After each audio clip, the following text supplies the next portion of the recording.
Good afternoon, everybody. Welcome to the Youth Justice Community Reinvestment Fund pre-orientation webinar. We are very pleased and happy to have you join us today as we go through the RFP process and for you to learn more about not only the reinvestment fund, but also in preparing an application to apply for the fund. I'd like to go over a few housekeeping tips at this point. So we're asking that everyone came into the orientation in a listening mode with microphones that are already muted.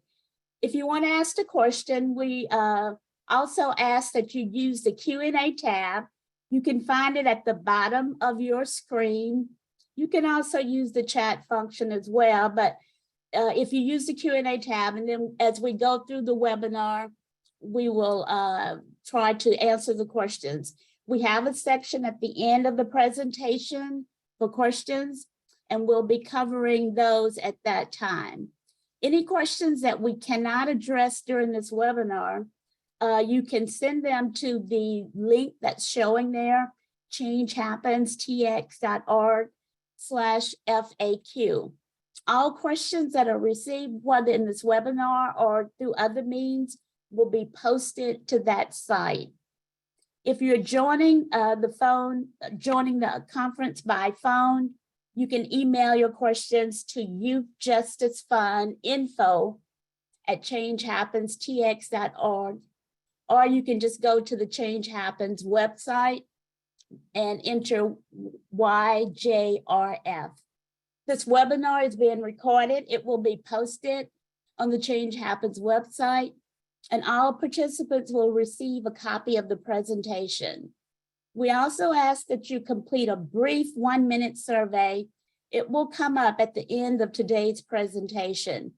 So we ask that you please take the time to complete that survey. First, I'd like to do some introductions or look at the agenda. Today we'll be talking about the reinvestment grant, the history, the background, and the overview. How did it all come about? We'll go through the RFP application and look at the functions of the intermediary, eligible applicants, the award and timeline, and then go through the instructions for completing the application, as well as talk a little bit about the review and rating process, some other terms and conditions, and then a summary of the key dates involved. Then lastly, we'll open it up for questions and have a closing. First, I'd like to make some introductions. My name is Helen Stagg. I'm with Change Happens, and I'm the CEO of that organization.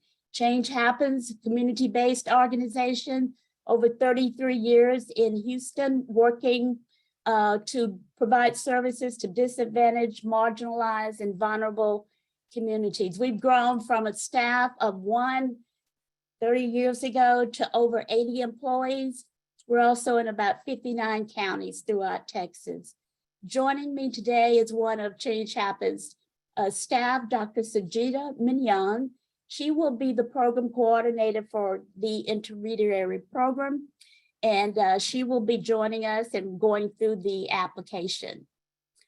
I want to, at this time, also thank Harris County, the Commissioner's Court, and to the Office of Justice, as well as Harris County Juvenile Probation Department, and all of the staff that work there for the forward thinking of investing in communities through this reinvestment grant. And joining us today is Kelly Vinci Gonzalez, who's the Youth Justice Policy Analyst with Harris County, and Iris Lewis, who's Community Liaison with Harris County Juvenile Probation Department.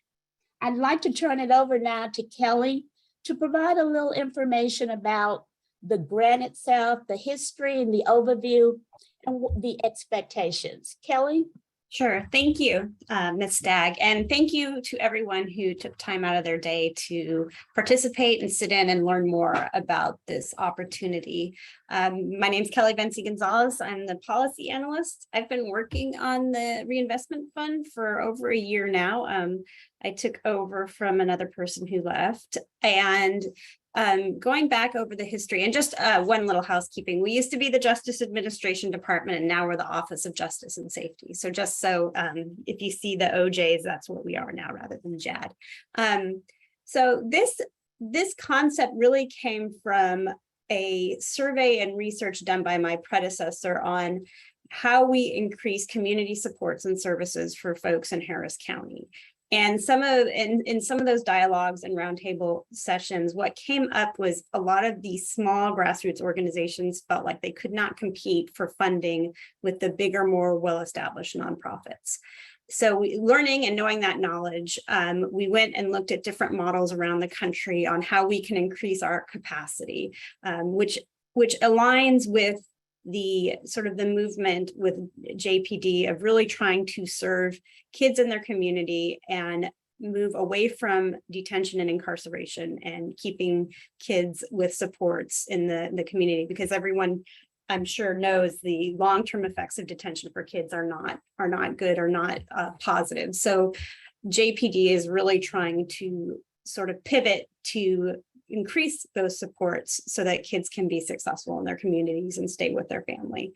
So in looking at different models across the country, the idea of the reinvestment fund was conceived to create a intermediary organization that could come alongside these smaller nonprofits and help build capacity so they too could be competitive and provide services in the community.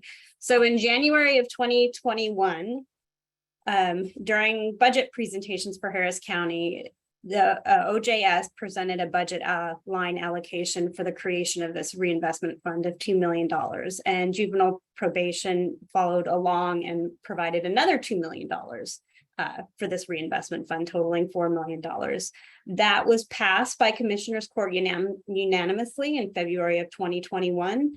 And right after that, OJS got to work on creating an RFP for the intermediary. Took a while because we did bring in community advisors to help us craft the RFP. We were a group of county employees and stakeholders and justice impacted persons to really work together to create this RFP.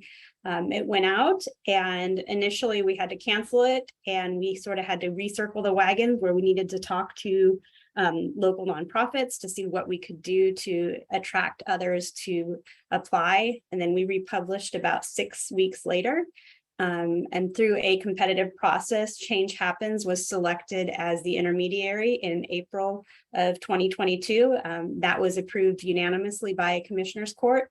And at that time, after they were approved, they got to work immediately on creating the application for the subgrant, which is, I think, what brings everyone here today. The idea of the reinvestment fund is to really target those areas in Harris County that have been underserved, to correct disproportionality in the juvenile justice system, and to really work towards creating a safety net for kids that are struggling, to keep kids from coming into detention, to keep kids that are in the juvenile justice system, to get them out and to hopefully have them not recidivate.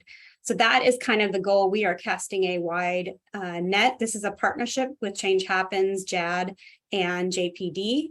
It's really designed to increase community-based programming, reduce juvenile justice involvement. We are, like I said, casting a wide net, and we are looking to make direct investments in community-based organizations and identify best practices. Now, there is this $4 million fund. Some of the money will come out to compensate the intermediary for their work, and then some of the money will be used to pay for the third-party evaluators, and they will come alongside. And I'm hoping that an organization will be selected in the fall and really set up our subgrantees, the intermediary, for success to measure metrics, because all of this has to be evidence-based, and it's a pilot project. So we want to be able to go back to Commissioners Court and show that this is effective. So the best way to do that is to really get our metrics from day one established and look at ways that we can provide the best evidence-based programming to youth that are struggling. And I'm just really excited that folks are here to join us. And thank you so much, Ms. Stagg and Dr. Menon for this opportunity and partnering with us. And I just am very appreciative of Change Happens and their efforts. I will kick it back to Ms. Stagg. Thank you, Kelly, and thank you so much for joining us and for all of your support and guidance and your expertise. So we're really excited and thrilled and grateful to be a part of this project.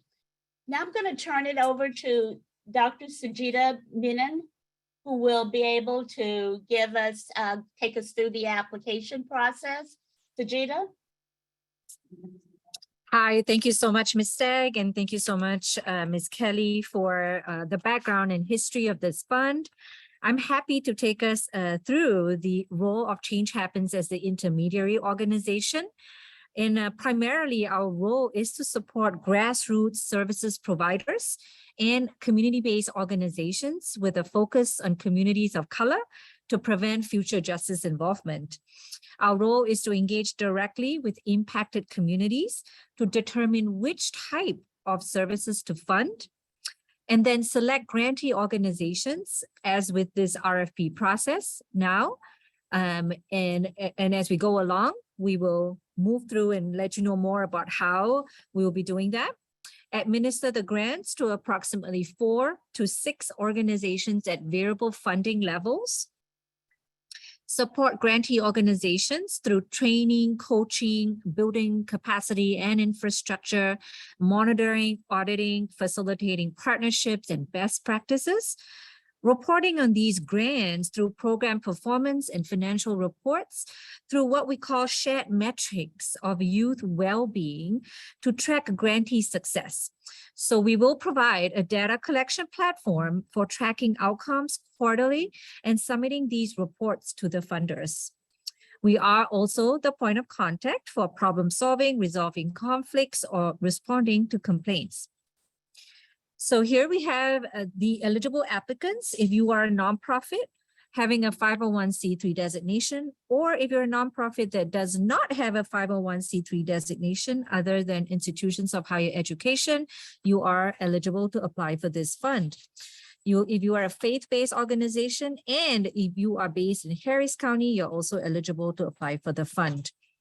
Now, this solicitation is open to anyone across Harris County. Applicants providing services in priority area zip codes are encouraged to apply. These zip codes are included on the right-hand side of the slides. These 10 zip codes have been identified to have high number of Harris County JPD referrals. And due to that, there's a high need for services in these areas. And so we would highly encourage you to look into that. The target population that we seek to serve are youths and families who are impacted by the juvenile justice system. The youth should be aged 5 to 18 years of age and have risk factors, some of which are included on the right-hand side of this slide, which is really a non-exhaustive list. These are just some examples. If you refer to page 4 of the solicitation, you will get more examples. And we really encourage applicants to target their efforts to populations that are also very disproportionately impacted by the juvenile justice system. We are looking to award 4 to 6 organizations with a range of $212,500 to $318,750 a year for a period of 2 years pending the availability of funds. Now, this is with the award commensurating with meeting performance metrics as well. Out of this available funding, 20% is allocated to small homegrown grassroots organizations. We have a timeline for this process. We are right now this week conducting the pre-orientation conference webinars. We had one yesterday and we have one today. The recording will be on our website for you to refer to it in the future, hopefully by tomorrow. And the proposals are due by October 5th, 11:59. We are looking to conduct oral interviews with finalists if it's required between October 24th to 26th this year. Grantees are then notified of their award by November 1st, and between November 1st to the 15th, we are looking to execute some of the MOUs and contracts so that the work can begin from November 15th. Now I'm going to take us through the RFP application and the specifics of it. So the application format is as follows. The page size should be 8.5 by 11, one side only, 1-inch margins and single spaced. The pages should be numbered in a single sequence. We are looking for a font size of 12 points, utilizing the font of Times New Roman or Arial font. Tables within any portion of the application must have a font size of at least 11 points and will be counted toward the applicable page limit. All right, and moving forward, the next page that we're looking at is the cover page. The cover page is expected to be on the agency letterhead, including all the information that is on this slide. If you refer to the RFP page 9 to 10, the specifics are included on there. This is a one-page only single space on an agency letterhead. The next page that we're looking at in your application is the project summary. You could look at this like an abstract that helps explain all the basic details of your application, such as the description of your work, the areas geographically you're looking to serve, a brief description of the proposed project, the vision and goals of the project, the total budget requested, and a description of how these funds will be used. Next, we're looking at a project narrative. This project narrative consists of 6 parts, and it's limited to 15 pages that are single spaced. The first part includes the history and organization description. So in this section, you can include a brief history of the organization, including your mission and goals. Describe any experience you have in serving youth and their families and the programs that are already offered by your organization if it applies to you. Overview of who your organization serves includes some demographic information. The second part of this section would be the management and board information. We're looking to find out who your CEO is, who's the primary contact for the request. If you could describe your organizational structure and the employees' roles and titles and identifying any possible conflicts of interest with all parties involved in the project. We have a question in the RFP regarding the selection committee, and if anyone had served on the selection committee, primarily because individuals who have served on the evaluation committee cannot apply for a sub-grant. We've included that on the RFP, page 10, if you would like to look into that. The third aspect of this section is on organizational readiness to engage in racial equity and inclusion work. If you could describe the racial equity and inclusion work that your organization has undertaken today, and describe your organization's non-discriminatory policy as well. The fourth section is on the description of need. In this section, you will provide information about the need in the communities who will be served by your program. Describe why the program is needed. Describe the situation you have observed in the community. Describe the opportunity or issue this project or program will address, and provide some supportive data. This data could include poverty data in the area, the offending rate in the area, some educational disparities, substance misuse, gaps in services, and any other data as appropriate. Next, you would look at the statement of program or project goals. You would describe how the program will positively impact youth and families. Describe the program goal and the outcomes expected from your program. Lastly, you would describe your project or program. Provide a detailed description of the proposed program. Please respond and let us know if this is a new or an existing program. Were you building on an existing program or it is completely brand new? Describe the process for measuring program performance, such as who will collect the data, who is responsible for performance measurement. Describe the support that you will need. Describe how the program seeks to engage and partner with the community. This is where you can also describe any existing partnerships or networks you will use to meet your participants' needs. That whole section falls under the 15-page limit. We're now moving on to the budget line item and narrative, which is another section which is limited to 5 pages.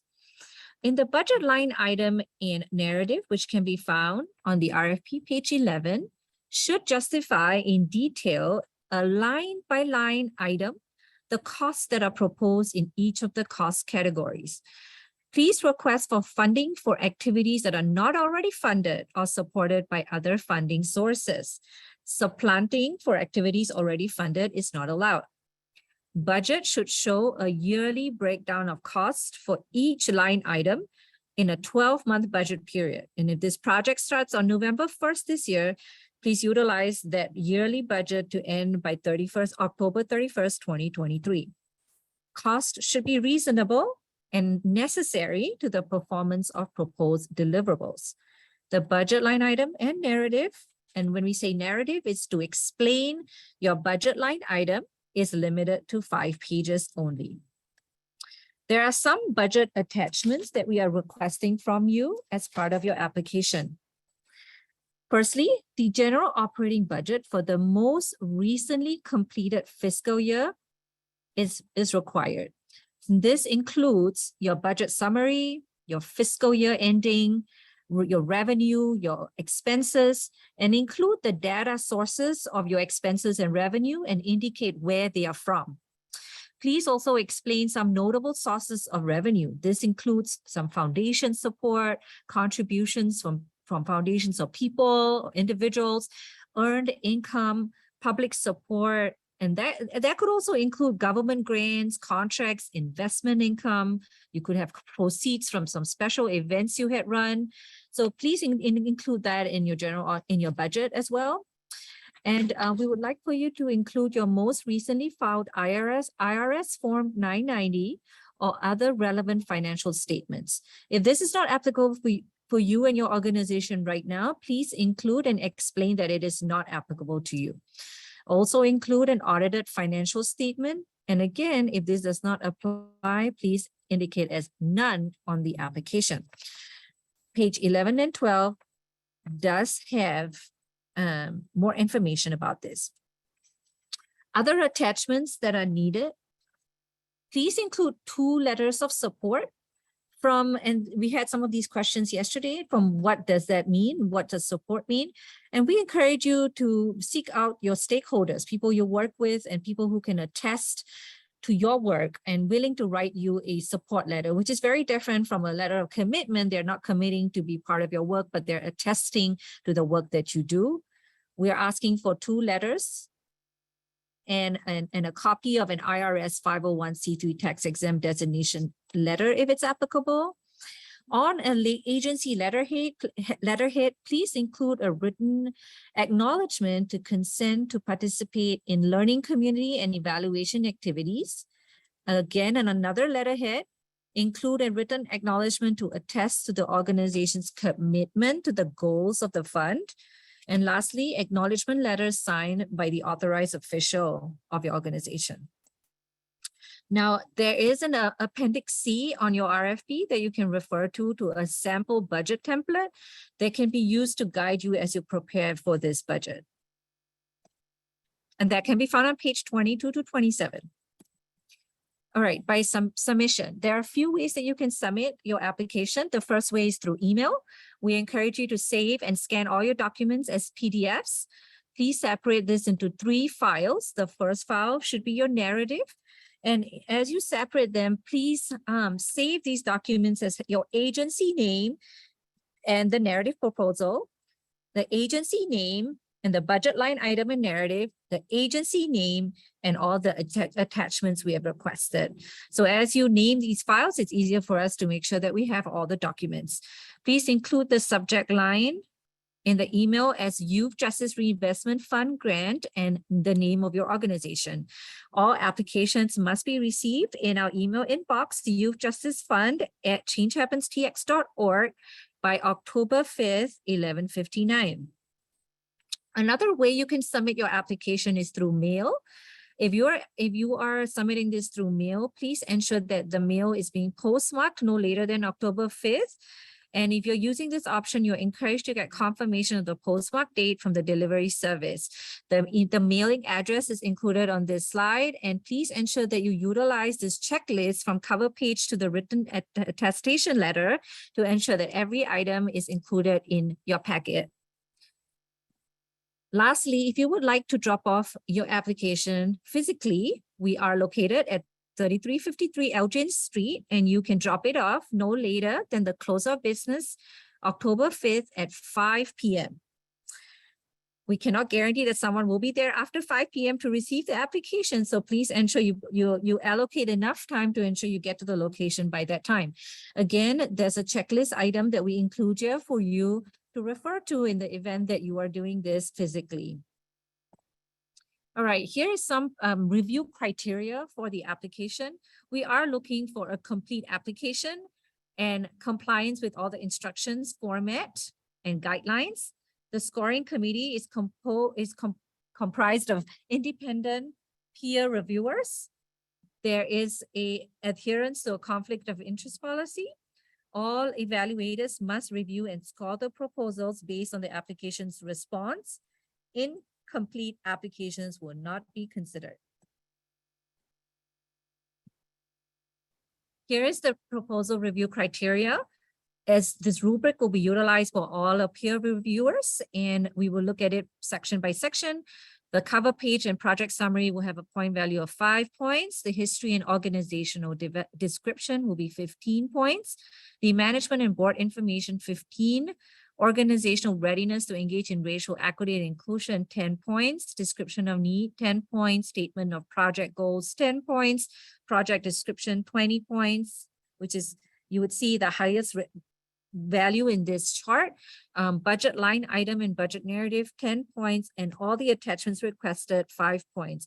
Priority points will be given for those who include that they are going to be serving our clients in the priority areas we indicated in the earlier slide. This is the proposal rating process and the rubric that we will use. A poor rating for the rubric include responses that are inadequate and very inadequate.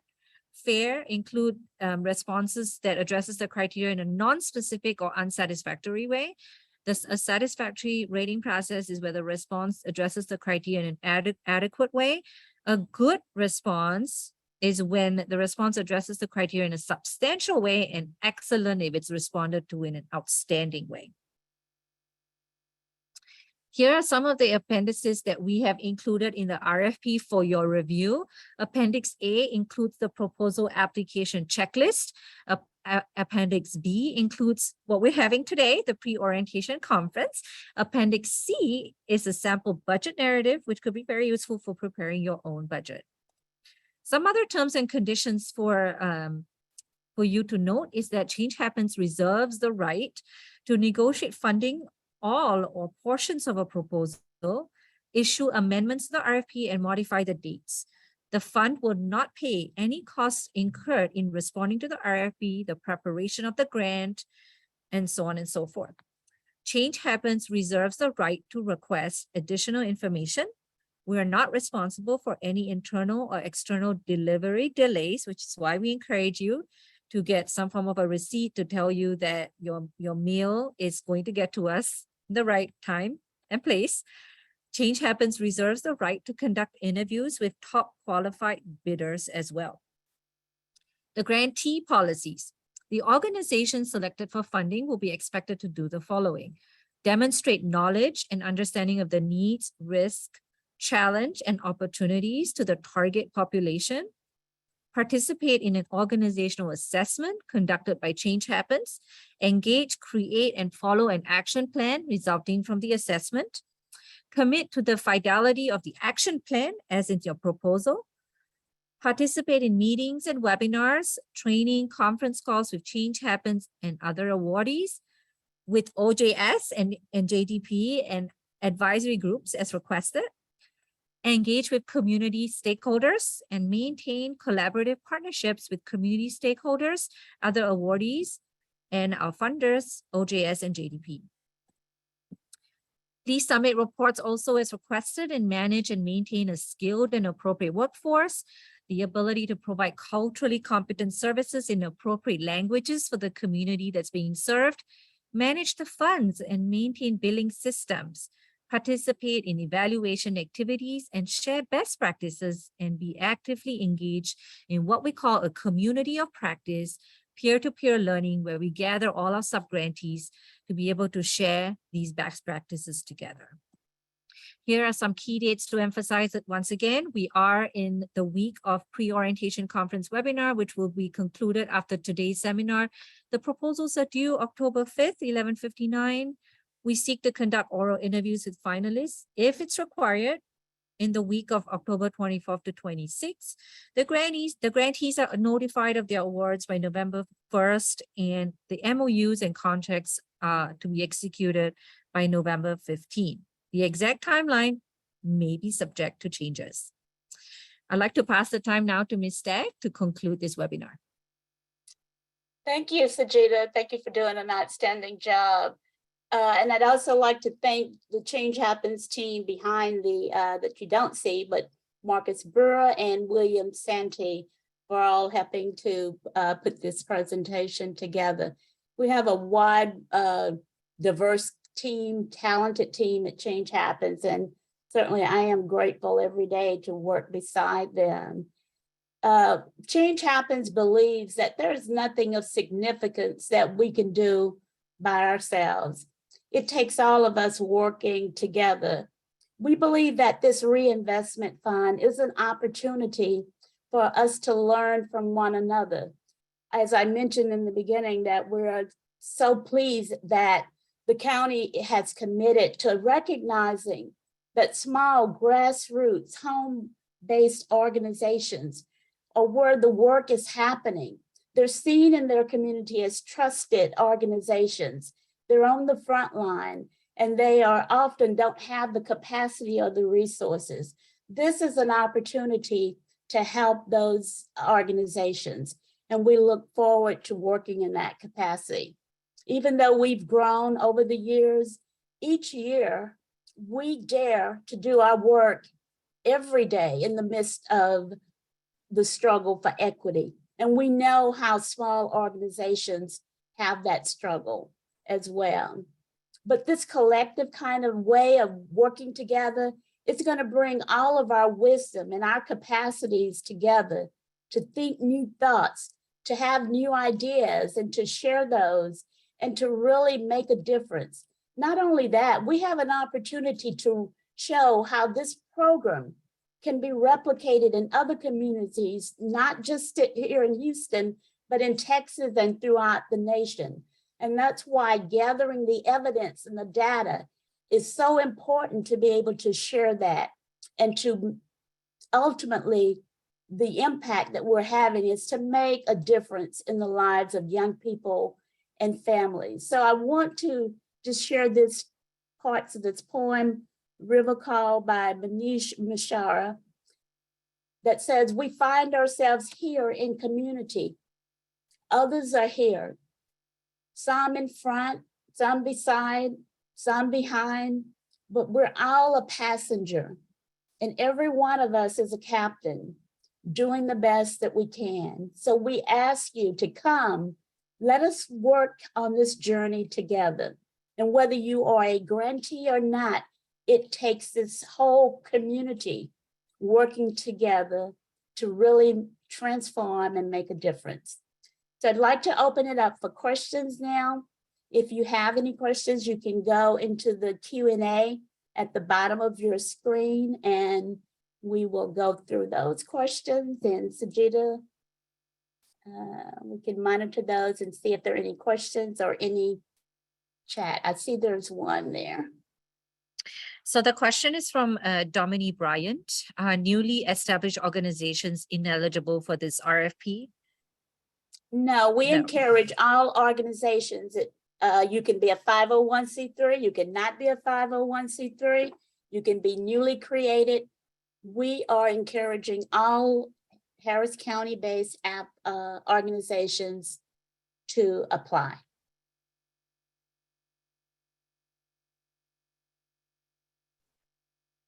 There's a question in the chat too. Okay. Oh, that was her question. If the project is new, when does the work need to begin? This is by Miss Kimberly Upchurch. We hope to have a fully executed MOU and contract in place by November 1, at which time that work would start effective at that period of time. So after a fully executed contract or MOU is executed, that is when the work would begin.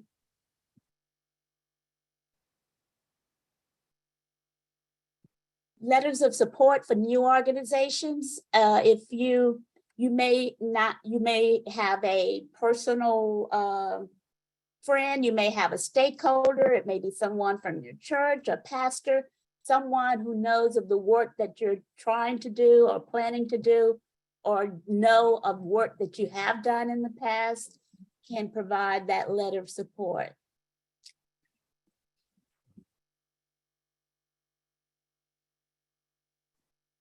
All right, we have a question from an anonymous attendee. Would a non-501c3 organization need to have a fiscal sponsor, or is it not necessary? No, it is not necessary. Thank you. Another question from Dominique Bryant. How should financials be handled for the application for a newly established organization? You would want to, if you're creating this program, you would create a budget to go along with it as well. So you would want to create the budget. I would encourage you to look at the Appendix C and that template of the kind of information that you would want to include in the budget. So you would write out the budget for your program, and that's what you will submit. If you don't have any of the financial statements or records, or you're just creating it, then you would document in that section that asks for those items that you don't have those, and give an explanation for why. And that is where you would talk about being a newly created organization. Thank you. A question by Sherry Crawford. I'm not in your zip code on the list. Can we still apply?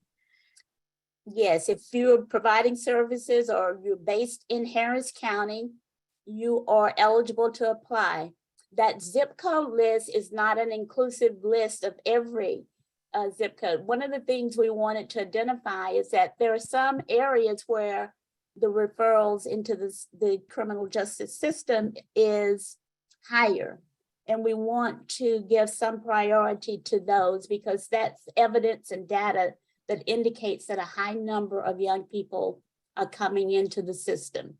But if you provide services and have an organization based anywhere in Harris County, you're eligible to apply. Yes, and I think there's a follow-up question similar to that by Geraldine Hayes, whether it is required for the grant work or organization office location to be in the same zip code. And you don't have to, the office doesn't have to be in the same zip code of where the services are provided. You could be in any zip code and provide services in several different geographic zip code areas. thank you. And then there's a question from Dr. Ellen Morris. Can the initial work be the development of the project and then services start later? So you're saying that you want to develop a program and provide the services. You would need to lay out the timeline for how that program is going to be implemented. So you would need to really clearly demonstrate what the program is, what you intend, what the objectives. I'll answer all of those questions and then lay out the timeline for how you would implement the program. Thank you. A question from Dominic Bryan. Are there any budget restrictions? What cannot be included for this grant? I think I'm not sure in the application, I believe there are some, there is a section there about what's allowable with funds. And there might be, if you have some specific things like some really major capital kinds of investments or major kind of capital equipment, those are things that we'd have to talk about. But what you need to do is describe your program and your activities and include in that budget the things that will that you need to carry out those activities. But we may be following up with you to talk more about that if needed. But no kinds of capital investment activities might be included. But I would encourage you to look at your program, your project, and include the things that will make an impact or that are necessary to carry out the activities that you're describing to reach the goals and objectives that are in the application. Yeah, I would also add that if you look at the budget section and it's laid out in different sections, you would see what are some things that are and not applicable to the funding from page 22 onwards of the RFP. There's a question in the chat regarding newly established organizations expected to encourage a partner with more established organizations. No, there's no encouragement to do that. There's no expectation to do that. That's up to you if you want to partner or with a more established organization, but it is not a requirement or nor is it expected or encouraged. Thank you. Another question by Natasha Kelly Harris.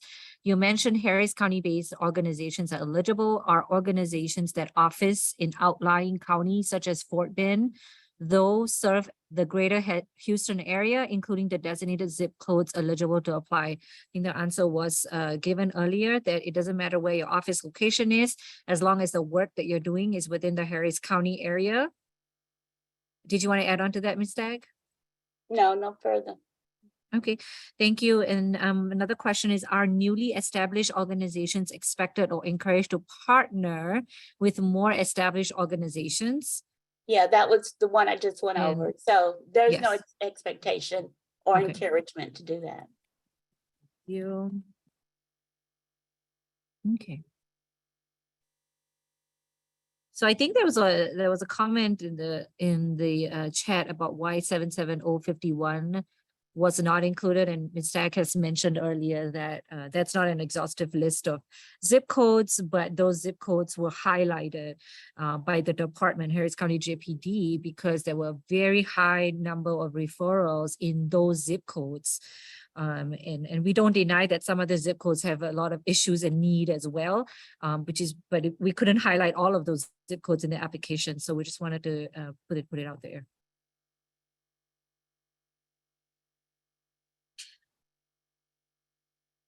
Okay, and Atasha is asking, I just wanted to clarify, since Harris County versus Greater Houston area is mentioned, I appreciate the clarification. No problem, you're welcome.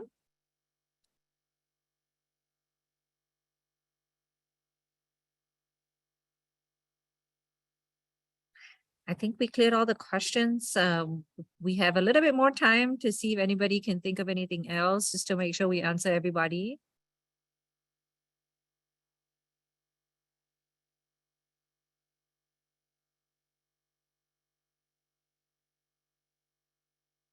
Okay. Any closing thoughts, Kelly or Sajida, before we close it out? My only thought is, if people have questions, just to continue to use the website where they can submit questions. And just to keep asking questions. There are never too many or too small questions. We want to encourage everyone, if this is the first time they've done this, to just keep asking questions until they feel confident enough to get this application completed. And thank you for coming today. Very much appreciated. Thank you, Kelly. Sajida, any last words? Yes, I think the last thing that I wanted to mention is that we would really appreciate your feedback through a survey that Mr. Santi is going to put up on the chat. This survey only takes 1 minute, and it allows us as an organization to review and evaluate this webinar. So we really, really appreciate you providing your feedback on that. Mr. William, could you put up the link, please?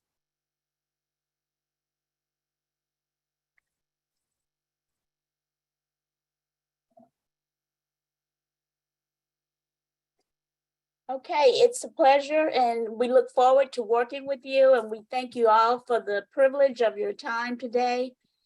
We hope that you'll have a great weekend and a really happy Labor Day weekend as well. And we'll be talking with you more as we go through this process. Be sure to write us or email us with any questions or any concerns that you have. We're here to work through and support and help through the process. And we're really excited about the possibilities. So thank you and good afternoon.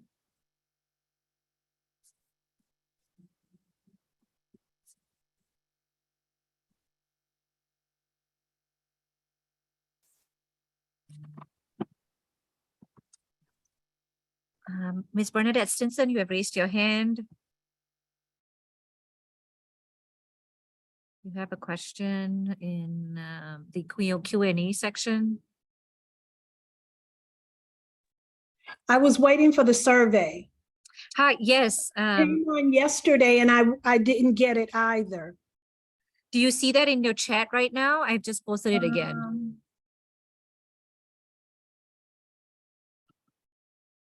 Yes. Yes, okay, perfect, wonderful. Thank you Thank so you. much for doing the survey in advance. Okay, thank you. You ladies were amazing. Thank you. Thank Thank you so Appreciate much. it. Thank you.